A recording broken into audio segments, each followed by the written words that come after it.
Here is a prime example of a vehicle that was towed in to a DRP, which means direct repair facility, that told this client that they warranty their repairs for life. They wrote an estimate for $14,000 by just removing the bumper.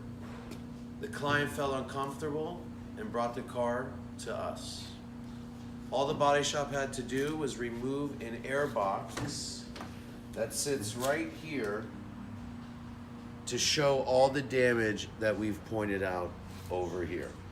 Both frame rails are twisted, and the insurance estimate just wants to take a chain and lasso it around a tree and pull the frame rails.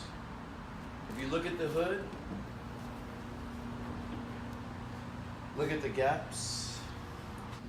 This is an insurance company in a body shop that, I mean, they should be disgusted that they would try to fix this car.